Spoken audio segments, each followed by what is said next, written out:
ಅಧಿಕಾರಕ್ಕೆ ಬಂದಿರತಕ್ಕಂಥ ಕಾಂಗ್ರೆಸ್ ಪಕ್ಷದ ಸರ್ಕಾರ ಹಲವಾರು ರೀತಿಯಲ್ಲಿ ಸರ್ಕಾರದ ಜವಾಬ್ದಾರಿಗಳನ್ನು ನಿರ್ವಹಣೆ ಮಾಡ್ತಕ್ಕಂಥದ್ರಲ್ಲಿ ವೈಫಲ್ಯತೆಗಳನ್ನು ಕಾಣ್ತಾ ಇದ್ದಾರೆ. ಸರ್ಕಾರ ರಚನೆ ಮಾಡಿದ ಪ್ರಾರಂಭಿಕ ಹಂತದಲ್ಲೇ ವರ್ಗಾವಣೆ ದಂಧೆಗಳು ಯಥೇಚ್ಛವಾಗಿ ನಡೀತು ಮತ್ತು ಅಧಿಕಾರಿಗಳನ್ನು ಅವರಿಗೆ ಬೇಕಾದಂಥ ರೀತಿಯಲ್ಲಿ ದುರ್ಬಳಕೆ ಮಾಡ್ಕೊಳ್ತಕ್ಕಂಥ ಹಿನ್ನೆಲೆಯಲ್ಲಿ ಆಡಳಿತದ ಯಂತ್ರ ಸಂಪೂರ್ಣವಾಗಿ ಕುಸಿತ ಆಗಿರ್ತಕ್ಕಂಥದ್ದನ್ನು ನೀವು ಕಾಣ್ತಾ ಇದ್ದೀರಿ. ಸಾರ್ವಜನಿಕವಾಗಿ ಹಲವಾರು ಪ್ರದೇಶಗಳಲ್ಲಿ ಹಲವಾರು ರೀತಿಯ ದೊಡ್ಡ ದೊಡ್ಡ ಕಾನೂನು ಬಾಹಿರ ಪ್ರಕರಣಗಳನ್ನು ಸಹ ನೀವೆಲ್ಲ ಏನು ಕಾಣ್ತಾ ಇದ್ದೀರಿ. ಇತ್ತೀಚೆಗೆ ಚನ್ನಗಿರಿನಲ್ಲಿ ನಡೆದಂಥ ಒಂದು ಲಾಕಪ್ ಡೆತ್, ಆ ಲಾಕಪ್ ಡೆತ್ನಲ್ಲೂ ಸಹ ಹಲವಾರು ರೀತಿಯ ಗೊಂದಲದ ಹೇಳಿಕೆಗಳನ್ನು ಗಮನಿಸಿದ್ದೇವೆ. ಆ ಲಾಕಪ್ ಡೆತ್ತನ್ನು ಸಹ ಇವತ್ತು ಸತ್ಯಾಂಶ ಹೊರಗೆ ಬರದೇ ಇರತಕ್ಕಂಥ ರೀತಿಯಲ್ಲಿ ಮುಚ್ಚಾಕ್ಲಿಕ್ಕೆ ಹೊರಟಿದ್ದಾರೆ.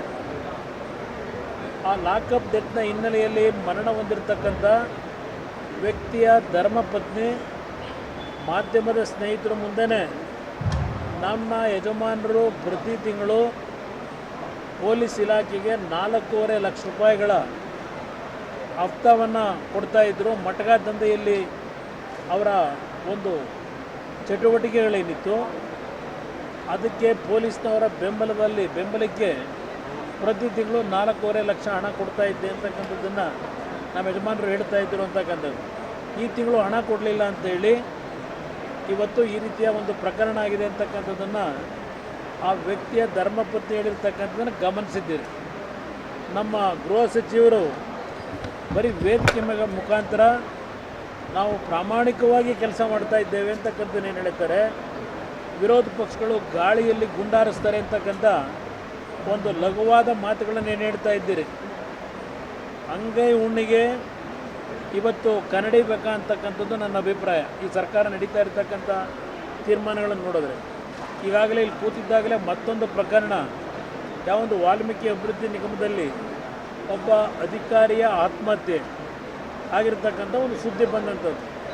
ಸುಮಾರು 187 ಕೋಟಿ ರೂಪಾಯಿಗಳ ಒಂದು ಹಣವನ್ನು ದುರ್ಬಳಕೆಯಾಗಿ ಅವ್ಯವಹಾರಗಳಾಗಿ ಮಂತ್ರಿಗಳೇ ಮೌಖಿಕವಾಗಿ ಆದೇಶ ಮಾಡಿದರು ಅಂತಕ್ಕಂಥ ಒಂದು ಡೆತ್ ನೋಟಲ್ಲಿ ಏನು ಬರೆದಿಟ್ಟು ಹೋಗಿದ್ದಾರೆ.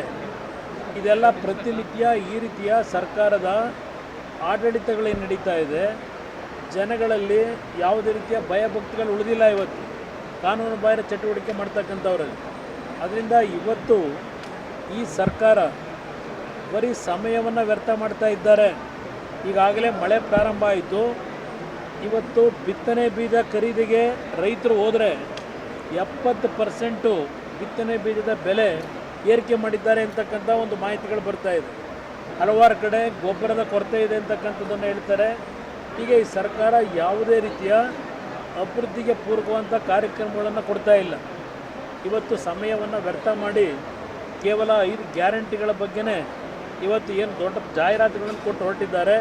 ಈ ಸರ್ಕಾರದಲ್ಲಿ ಬಹುಶಃ ಈಗಿನ ಒಂದು ವರ್ಷದ ಆಡಳಿತ ರಾಜ್ಯವನ್ನು 5 ವರ್ಷ ಹಿಂದಕ್ಕೆ ತೆಗೆದುಕೊಂಡು ಹೋಗಿದೆ ಅಂತಕ್ಕಂಥದ್ದನ್ನು ನಾನು ಭಾಳ ನೋವಿನಿಂದ ಹೇಳಬೇಕಾಗಿದೆ. ದಿನನಿತ್ಯದ ಅಪರಾಧ ಕೃತ್ಯಗಳು ಮತ್ತು ಬೇರೆ ಬೇರೆ ಕಾನೂನು ಬಾಹಿರ ಚಟುವಟಿಕೆಗಳು ನಿಮ್ಮ ಮುಂದಿನ ಹೋರಾಟ ಯಾವ ರೀತಿ ಇರುತ್ತೆ? ಚರ್ಚೆ ಮಾಡ್ತೀವಿ. ಈಗೆಲ್ಲ 4ನೇ ತಾರೀಕಿನ ಫಲಿತಾಂಶಗಳು ಬಂದ ನಂತರ ಯಾವ ರೀತಿ ನಾವು ಇವತ್ತು ಈ ಒಂದು ಸರ್ಕಾರದ ವೈಫಲ್ಯಗಳ ವಿರುದ್ಧ ಹೋರಾಟ ಮಾಡಬೇಕು, ನಮ್ಮ ಪಕ್ಷವೂ ಒಳಗೊಂಡಂತೆ BJPಯ ಸ್ನೇಹಿತರ ಜೊತೆ ಚರ್ಚೆ ಮಾಡಿ ಮುಂದಿನ ನಮ್ಮ ಹೋರಾಟ ಹೇಗಿರುತ್ತೆ ಅಂತಕ್ಕಂಥ ತಿಳಿಸ್ತೀವಿ. ಆಡಳಿತ ಯಂತ್ರ ಕೂಡ ಕುಸಿತ ಆಗಿದೆ, ವಿರೋಧ ಪಕ್ಷಗಳು ಕೂಡ ಸೈಲೆಂಟ್ ಆಗಿದೆ. ಇಲ್ಲಿ ವಿರೋಧ ಪಕ್ಷಗಳು ಸೈಲೆಂಟ್ ಆಗಿದೆ ಅನ್ನೋದಕ್ಕಿಂತ ಹೆಚ್ಚಾಗಿ ಇಲ್ಲಿ ಸರ್ಕಾರದ ಆಡಳಿತವೇ ಸಂಪೂರ್ಣ ಕುಸಿತ ಆಗಿದೆ. ಅಭಿವೃದ್ಧಿ ಕೆಲಸವೇ ಇಲ್ಲ. ಯಾವ ವಿಷಯದ ಬಗ್ಗೆ ಚರ್ಚೆ ಮಾಡೋದು? ಆ ಪರಿಸ್ಥಿತಿ ತಂದಿಟ್ಟಿದ್ದಾರೆ ಈ ಸರ್ಕಾರ.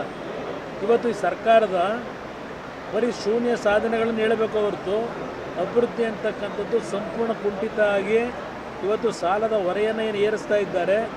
ಇವತ್ತು ಈ ಸರ್ಕಾರ ಸಂಪೂರ್ಣವಾಗಿ 5 ಗ್ಯಾರಂಟಿಗಳಿಗೆ ಮಾತ್ರ ಸೀಮಿತವಾಗಿ ಇವತ್ತು ಅವರ ಒಂದು ಜಾಹೀರಾತುಗಳ ಮುಖಾಂತರ ಹೇಳಿಕೆಗಳೇನಿದೆ ಅದು ಹೊರತುಪಡಿಸಿ ಸರ್ಕಾರದಿಂದ ಏನೂ ಕಾರ್ಯಕ್ರಮಗಳಿಲ್ಲ.